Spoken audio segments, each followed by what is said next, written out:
Oras na para magising sa realidad na kailangan natin matulog. Lalo't ang hindi maayos na sleeping pattern na nauuwi sa sleep deprivation ay may malaking epekto sa katawan ng isang tao. Ang tips para sa good night's sleep sa Fit Track ni Von Aquino.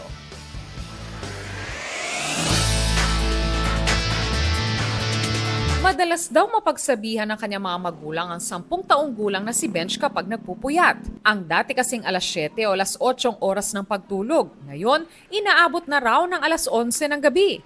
May pasok po, siyempre, tamad bumangon ng maaga. Kasi po, naglalaro po ako ng cellphone.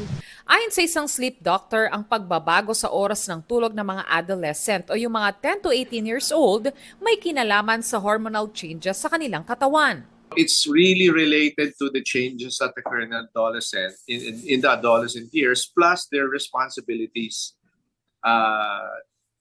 that they have to cope up with bilang estudyante. Kaya adolescent health is very, very important. Kung delayed anya ang pagtulog pero maagang gumigising, baka magkaroon ng mga sintomas ng sleep deprivation o kakulangan sa tulog. Pag sinabi kasi natin po na sleep deprived, minimum of 3 nights, no? 3 nights na ganyan na lang yung tulog niya. Late, maikse, for 3 straight nights. On the 4th night, pag ma-manifest na yan, ang hindi maganda. Ang kakulangan sa tulog, nakakapagpahina ng immune system at may epekto rin daw sa memory at mood. May epekto rin yan sa cardiovascular health bukod pa sa mas nagiging prone kumain ng sobra. May data in relation sa sleep deprivation, may tendency talaga na mas tumaas ang blood pressure. Mas nagiging hypertensive sila. And that can lead to heart disease. Magandang masunod ang inirekomendang oras ng sapat na tulog, pero nagbabago raw yan depende sa edad. Para magkaroon ng good quality sleep, maging aktibo sa araw at mag-ehersisyo. Kumain sa tamang oras.